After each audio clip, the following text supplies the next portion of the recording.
Ça y est, on va parler du Doliprane. Je- Jean-Philippe Tanguy qui dit: J'en ai marre que l'on solde des produits rentables.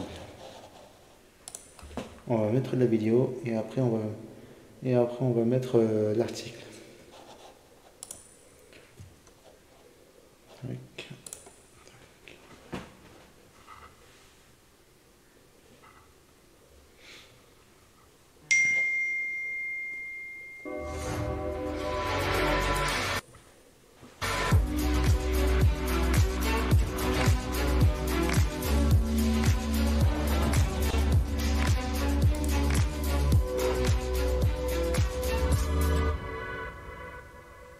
De retour dans BFM Politique, notre invité Jean-Philippe Tanguy, toujours avec nous, député Rassemblement National de la Somme. On va parler d'immigration dans un instant. Vous continuez à nous envoyer évidemment toutes vos questions en scannant le QR code qui apparaît juste à droite de votre écran. On va parler immigration, je le disais, mais d'abord une première question de Ludovic Vigogne sur la réforme des retraites. Oui, dans 10 jours, dans le cadre de votre niche parlementaire à l'Assemblée nationale, vous proposerez d'abroger la réforme des retraites, de ramener l'âge de départ de 64 à 62 ans, de supprimer les 43 annuités de travail pour 42.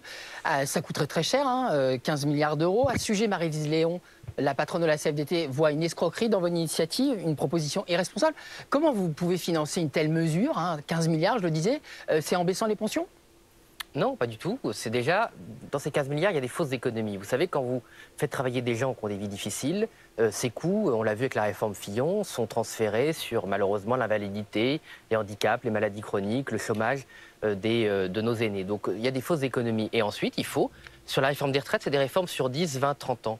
Donc il faut améliorer considérablement la productivité, la robotisation, la recherche. C'est pour ça que dans le budget qu'on propose, on ne coupe pas les dépenses de recherche, contrairement à ce gouvernement. Les dépenses d'éducation, on compense les 2000 postes que M. Barnier veut détruire dans l'éducation. On considère que ce n'est pas du tout la priorité. Il faut investir dans l'éducation. C'est des réformes d'ensemble. Les réformes des retraites, c'est sûr que si on regarde par le petit bout de la lorgnette, on fait des réformes sur des réformes sur des réformes. Ça fait 30 ans que le système des retraites est en réforme permanente. Donc si ça avait fonctionné, ça se saurait. Ça ne fonctionne pas. Et donc il faut penser différemment la production de richesse et cette répartition.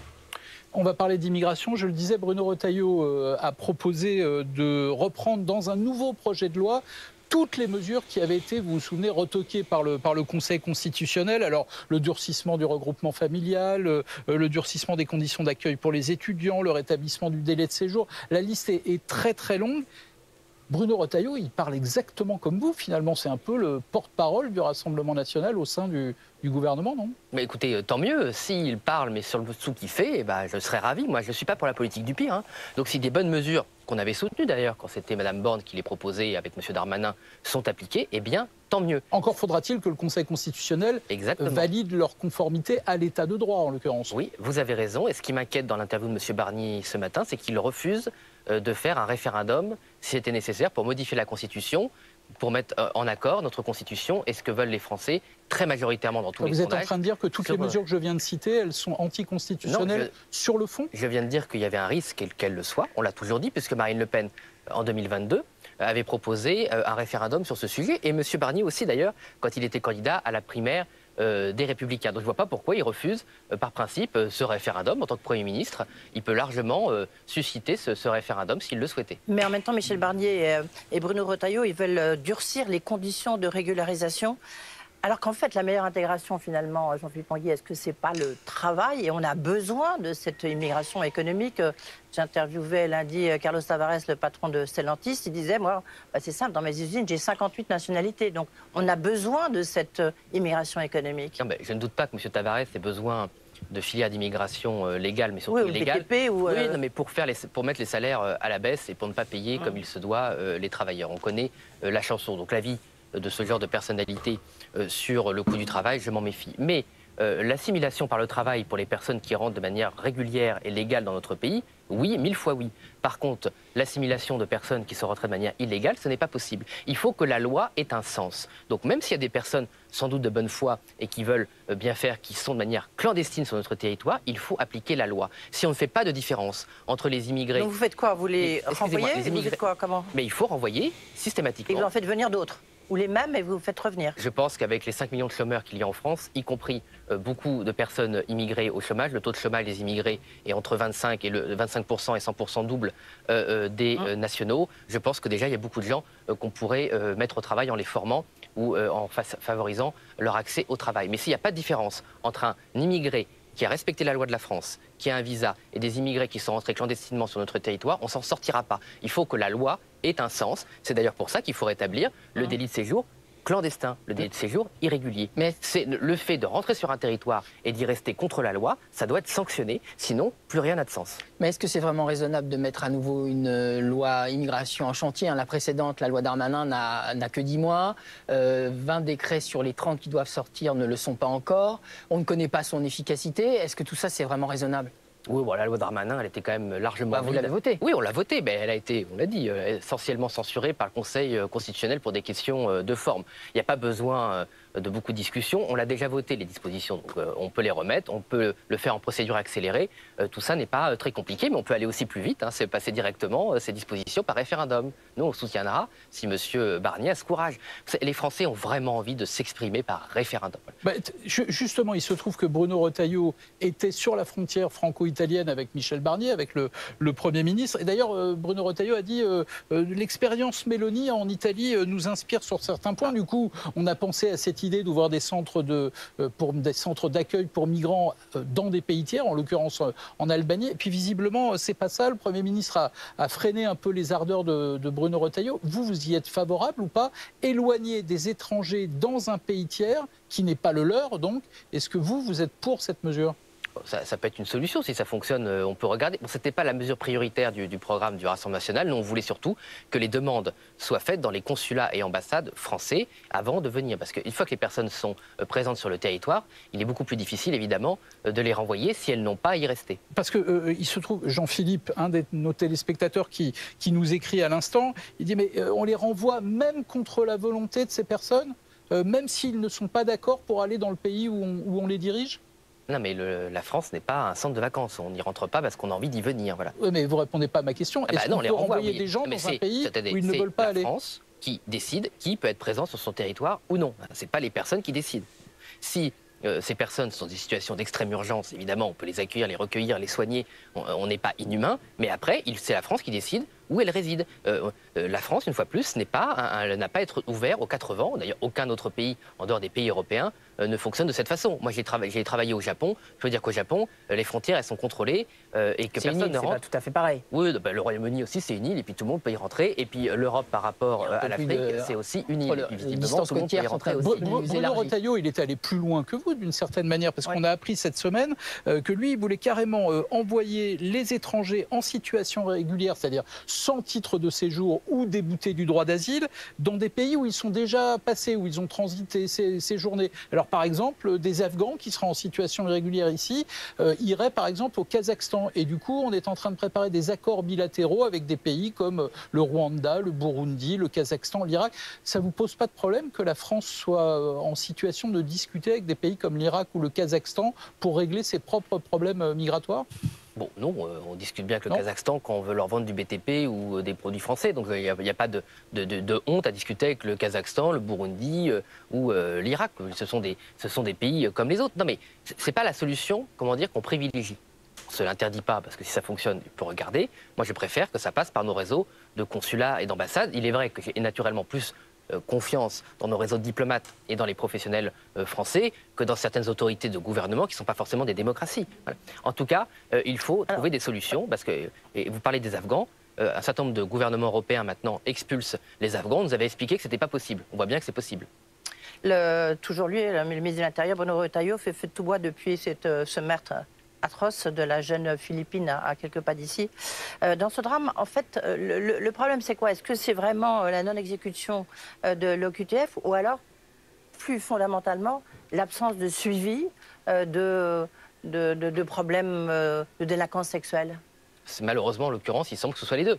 Ce criminel n'aurait jamais dû être sur notre sol, il aurait dû être expulsé depuis longtemps. Et par ailleurs, faute d'être expulsé, il n'aurait pas dû être libéré. Là, on a le pire, malheureusement, des graves dysfonctionnements de l'État. C'est malheureusement des innocents et des innocentes qui le paient de leur vie. Est-ce que vous reprendriez à votre compte les propos de Bruno Retailleau quand il a dit l'immigration n'est pas une chance pour la France? Je vais le dire autrement, est-ce que vous considérez qu'il y a trop d'immigrés en France et que l'immigration, c'est plutôt un boulet, un poids pour le pays? C'est deux choses différentes. Pardon, avant que vous répondiez, je vous pose la question parce qu'il se trouve que j'ai pris connaissance cette semaine d'une étude Eurostat sur l'impact de l'immigration en France. Les chiffres datent de 2022. Contribution budgétaire excédentaire nette de l'immigration sur le produit intérieur brut de la France, plus 1,02%. Donc j'ai l'impression que c'est plutôt une chance. Donc il n'y a pas de coût, quoi. Il y a deux choses. Est-ce qu'il y a trop d'immigrés dans notre pays? Oui. Il y a 2 fois plus d'immigrés au chômage que de nationaux. Mais est-ce qu'il y a des immigrés qui travaillent et qui apportent à la France? Évidemment, oui. Aujourd'hui, par exemple, notre hôpital public ne pourrait pas tenir sans des soignants immigrés. Donc on peut dire que l'immigration n'est pas une chance, c'est une erreur. Je pense que de dire trop globalement que ce n'est pas une chance, oui, c'est une erreur. Bon, c'est pas non plus très grave de dire cela. Une faute? Mais non, mais il faut être plus précis. Voilà, il faut être plus nuancé. On parle de plusieurs millions de personnes. Il y a des gens qui apportent beaucoup à notre pays, qui travaillent, et puis il y a des gens qui n'ont plus leur place sur notre territoire. Et enfin, il y a des gens qui peuvent être dangereux pour la société française et pour nos valeurs. Donc moi, j'aime pas les phénomènes aussi globalisants. Vous parlez du coût. Dans le coût, évidemment, que vous avez des immigrés qui travaillent dans le BTP, ceux qui sont venus réparer nos centrales nucléaires, c'était des soudeurs américains, bah oui, ils ont créé de la valeur. Économiquement, visiblement, ils apportent beaucoup au pays. Le fait d'accepter un certain nombre d'immigrés qui peuvent apporter à notre pays, parce qu'on peut avoir des carences dans des domaines très précis par rapport aux millions d'immigrés qui n'ont pas à être sur notre territoire, il faut de la nuance. Voilà, la politique, c'est pas tout blanc ou tout noir, c'est parfois il y a des phénomènes qu'il faut contrôler, et les Français d'ailleurs, ils sont eux dans la nuance, ils font très bien la différence entre des personnes qui apportent à notre pays, dont il faut saluer l'apport, et des gens qui n'ont plus à être dans notre pays, tout simplement. Et par ailleurs, vous savez, nous, on le sait très bien, nous avons dans notre mouvement, Rassemblement National, beaucoup de descendants d'immigrés qui aiment leur pays, qui sont des Français à 200%, qui adorent leur pays, ou des immigrés qui ont demandé la naturalisation, qui sont désormais Français à 100%. Nous, on ne fait aucune différence. Oui, vous ne voulez pas régulariser les gens? Et on ne peut pas régulariser des gens qui encore moins les naturaliser. Si, naturaliser, on veut naturaliser des immigrés en situation légale qui aiment la France, qui veulent s'installer durablement dans notre pays et qui ont apporté à la France. Il faut les naturaliser. Les personnes qui sont rentrées de manière clandestine, qui ont enfreint nos lois ou qui se sont maintenues de manière illégale sur le territoire, sans parler évidemment de ceux qui commettent d'autres crimes, il faut les renvoyer. Bruno Retailleau, toujours lui, veut réformer le code pénal des mineurs et veut notamment écarter l'excuse de minorité pour les faits d'extrême violence. Si c'est le cas, s'il parvient à ses fins, vous le soutiendrez? Oui, c'est une mesure proposée depuis 10 ans par Marine Le Pen. Alors qu'on vient de voter il y a moins de 3 ans une loi Belloubet, c'est-à-dire avant de savoir si la loi qu'on a votée il y a 3 ans est efficace, c'est comme pour l'immigration, on change à nouveau la loi. En l'occurrence, la loi Belloubet, nous savons à Rassemblement National qu'elle est déjà inefficace, donc on sait qu'il faut la remplacer très rapidement. Et Mme Belloubet, c'est le laxisme incarné. Le nombre de déclarations hallucinantes, aussi bien sur le respect des valeurs de la République, de la laïcité et sur le laxisme judiciaire. Je rappelle que Mme Belloubet a libéré un nombre considérable de détenus en utilisant le Covid pour faire croire que des personnes qui avaient enfreint la loi ou même commis des crimes devaient être dehors à cause du Covid. On voit 3 ans après, on voit toujours pas le rapport. Hein. Je voudrais qu'on aborde plusieurs sujets d'actualité ensemble, Jean-Philippe Tanguy. D'abord, ce qu'on appelle le procès Le Pen. En réalité, le procès dit des assistants parlementaires, des eurodéputés Rassemblement National et donc de Marine Le Pen. Un procès qui ressemble quand même à une forme de chemin de croix parce que le service police-justice suit les audiences tous les jours et on a l'impression que les prévenus ont beaucoup de mal à justifier de leur travail réel auprès de leurs eurodéputés. Elle joue gros, Marine Le Pen, dans cette histoire, et notamment elle risque une peine d'inéligibilité.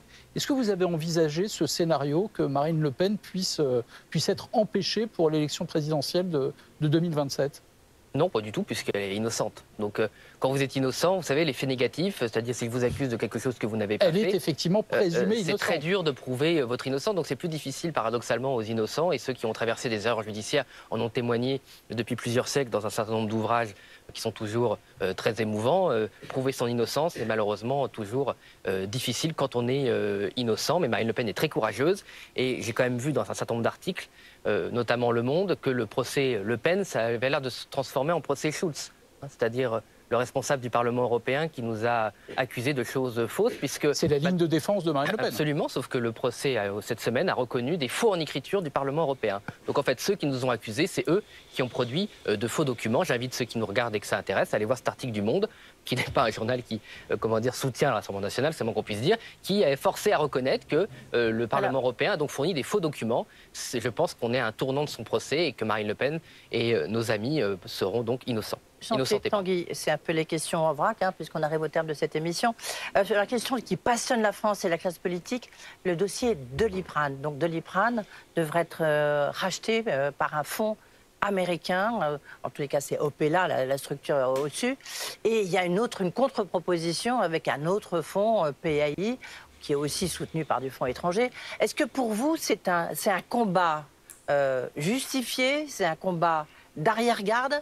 Parce que pendant ce temps-là, il y a Elon Musk, je sais pas, il invente des fusées recyclables, etc. Est-ce qu'il faut que Doliprane reste à tout prix français et avec quel engagement?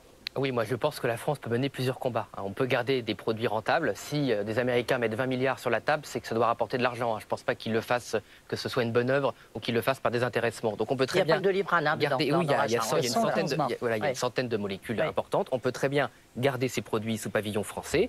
Sanofi peut les vendre s'ils veulent investir ailleurs, ça c'est leur liberté. On peut très bien absolument garder sous pavillon français. Moi j'en ai marre qu'on solde des produits rentables et après on peut se rendre compte qu'il y a des problèmes. Je vais vous donner une petite histoire, c'était les biscuits lus. Les biscuits lus, quand nous les souverainistes ont refusé que ce soit vendu à des Américains puis à des Mexicains, on disait bon c'est des biscuits, ça n'a aucune importance. Ah, puis il y a eu l'hyperinflation et puis les biscuits lus et toutes les marques agroalimentaires, leurs prix ont augmenté de 15-20% pour faire des surprofits. On s'est rendu compte que des produits qui avaient l'air innocents comme ça, parce que des petits gâteaux, mais oui, mais sauf que l'alimentation, en fait, c'est vital. Le Doliprane, ça peut être vital pour des gens qui ont besoin de cette molécule. Je vous rappelle, pour le Covid, c'était le seul moyen de soulager la douleur. Mais vous savez donc, bien qu'il y a c'est important et on peut mener la molécule est traitée en France. Oui, d'accord, mais il y a UPSA aussi qui dit attendez, nous on est là, donc il n'y a pas que le Doliprane. Vous avez raison, mais d'ailleurs le Doliprane, on l'a dit, il y a 115 molécules. Moi, je veux que l'on garde ces produits-là. Là, vous avez raison aussi, c'est que l'affaire Doliprane ne doit pas cacher ce qui se passe de manière très grave dans l'industrie française, notamment un plan d'envergure de licenciement dans la chimie. Or, la chimie, on revient à l'écologie. Sans la chimie, on ne peut pas faire de transition écologique. Je suis très étonné quand même parce que, effectivement, Edwige le disait, toute la classe politique s'est emparée du dossier Doliprane, mais parallèlement, il y a le dossier Ubisoft, géant des jeux vidéo, une des pépites de la française dans ce domaine-là, qui est sur le point peut-être d'être acheté par une entreprise chinoise. J'entends aucun responsable politique en parler. Pas vous, en tout cas. Moi, j'en parle. C'est vrai que c'est difficile de parler de tous les sujets. Mais, mais les jeux vidéo, c'est moins stratégique que le Doliprane. Non, pas du tout. Les jeux vidéo, c'est très important. C'est l'industrie culturelle. Il y a des grosses marges qu'on peut faire sur cette industrie. Il y a un crédit d'impôt d'ailleurs qu'on soutient, qui avait été mis en place pour protéger l'industrie du jeu vidéo. Je le soutiens. Mais je vais vous dire, on va rendre un rapport avec mon collègue François Jolivet, député Horizon par Assemblée nationale, bientôt sur l'épargne des Français. Il faut encourager, non pas forcer évidemment, mais encourager les Français à investir dans leur entreprise. Mais on ne leur dit pas la vérité parce qu'on leur fait croire que le livret A, ça rapporte. Alors je vous le dis, le livret A, ça ne rapporte rien. Une personne qui avait investi 1 000 € dans son livret A en l'an 2000 a gagné 6 € et une personne qui avait investi dans des actions françaises de manière équilibrée, sans jouer au casino, gagnait 6 000 €. Autre question d'actualité, le chef du Hamas et le cerveau des attentats du 7 octobre a été tué jeudi par Tsahal. Est-ce que Emmanuel Macron a raison de dire qu'il faut saisir ce moment pour décréter un cessez-le-feu? Bon, nous, de manière générale, on soutient toujours la diplomatie française quand elle fait des efforts qui correspondent à la ligne historique. Nous, on appelle vous ne faites pas partie de ceux qui critiquent Emmanuel Macron sur ses positions. Il a eu des propos, notamment sur l'histoire d'Israël et du peuple juif, qui ont profondément choqué, moi le premier. Disons que l'épisode est clos pour l'intérêt général. Mais ces propos, malheureusement, ont quand même existé. Moi, évidemment, on appelle à une désescalade, à un cessez-le-feu. Après, Israël est une démocratie amie.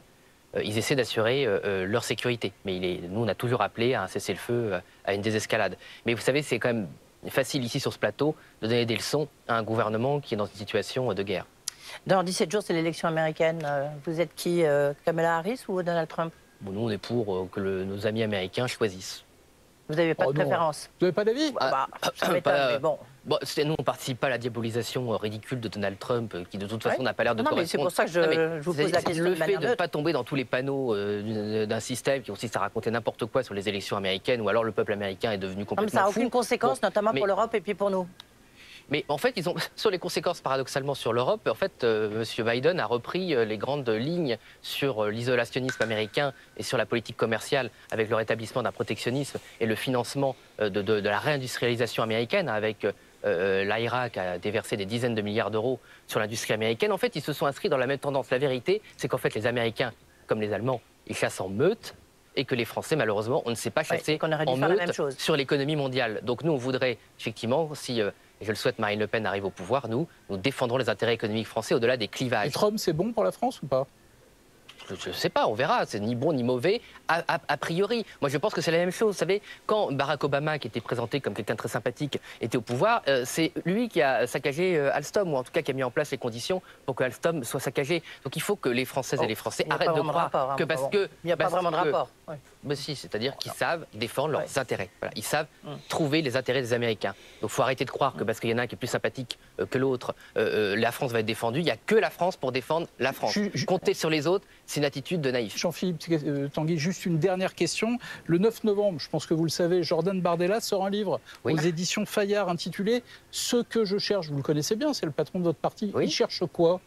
Mais il cherche à convaincre les Français. Il veut pour qu'on Matignon, accède au il veut pouvoir. l'Élysée, Et il est on sait qu'il pressé veut de Matignon. remplacer Marine Le Pen? Non, je ne crois pas. D'ailleurs, il y a une partie consacrée à Marine Le Pen. Je crois qu'ils l'ont fait de concert. Voilà, donc, on a la Ça chance ira à d'avoir. quatre mains. On a peut-être en partie, je ne sais pas. Je crois que Jordan est assez grand ça, pour c'est une écrire. information. Non, non, Ouais. mais c'est une plaisanterie. Je pense que Jordan est assez grand pour écrire son livre. Il y a beaucoup investi. Je crois que pour être ami avec lui, c'est un livre qui lui tenait à cœur. C'est une personnalité jeune qui a monté très vite dans le paysage politique français. C'est un moment, les écrits restent pour se confier, pour créer un lien supplémentaire avec les Français. Moi, je suis impatient de le lire. On découvre parce que il sait très bien tenir les secrets industriels et Vous l'avez pas politiques, Jordan. Je ne l'ai pas lu. Et j'ai découvert avec tout le monde, par une dépêche AFP, les éléments. Donc je suis impatient de pouvoir le lire. En tout cas, il démarre fort puisqu'il est déjà premier sur Amazon. Merci Et Jean-Philippe Tanguy. j'espère dans les librairies françaises. Merci d'avoir répondu aux questions de... Hop là, on va faire Jean-Philippe Tanguy. Jean-Philippe Tanguy, copier.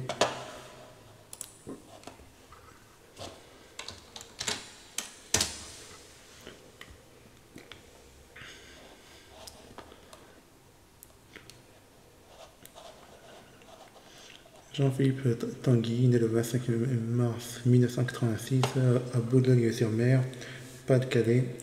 Il grandit à Bureux-sur-Yvette, en Essonne. Sa mère est secrétaire et son père gestionnaire des sites industriels.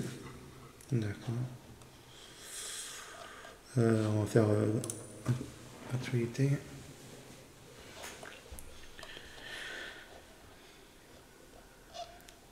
Voilà, on va prendre.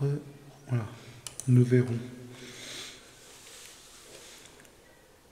Nous verrons. Tanguy laisse planer l'incertitude sur un vote de la censure, pas de RN, en cas de 49.3 sur le budget.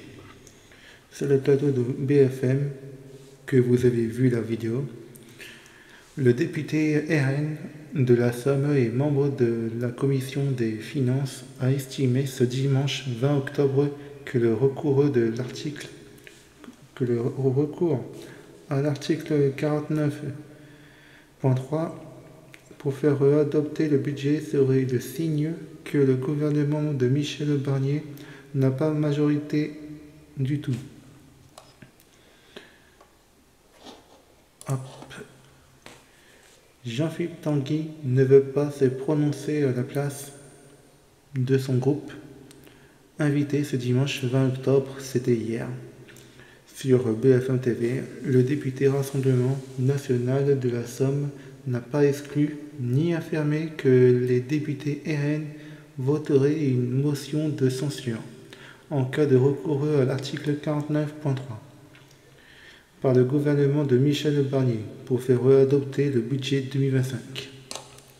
Nous verrons. Ce sera une décision de Marine Le Pen avec Jordan Bardella, évidemment, respectivement chef de file des députés RN et président du parti, a expliqué l'élu du Picard. Le débat dans l'hémicycle du Palais Bourbon doit commencer ce lundi sur la base du texte initial du gouvernement, la partie recette du budget pour l'année 2025, largement modifié en commission des finances, ayant été rejeté par les députés samedi.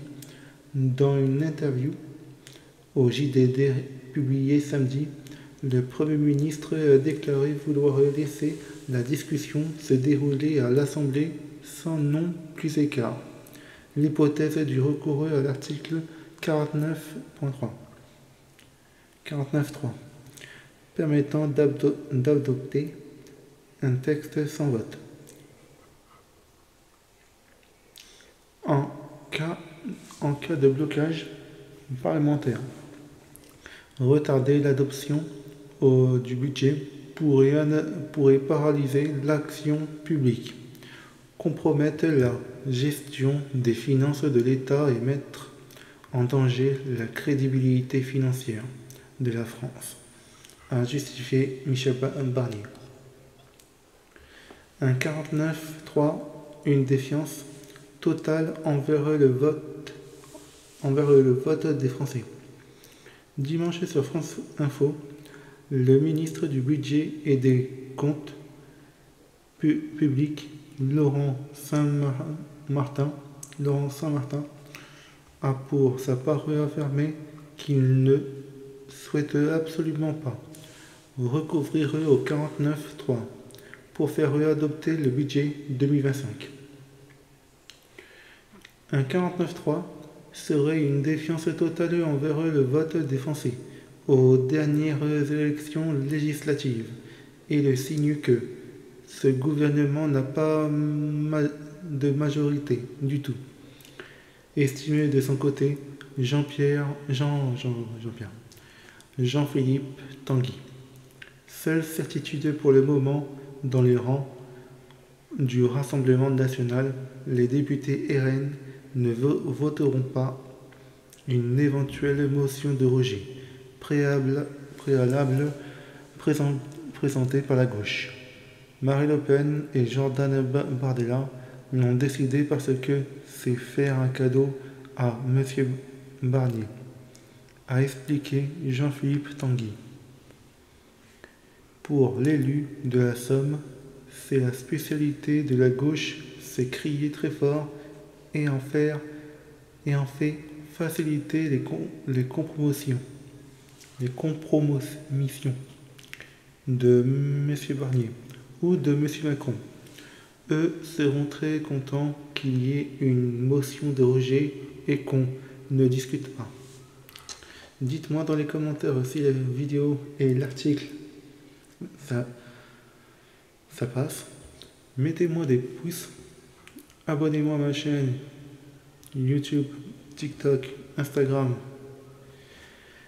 Mettez-moi des pouces, comme je vous ai dit. Mettez la cloche pour ne rien rater. Et je vous dis à la prochaine.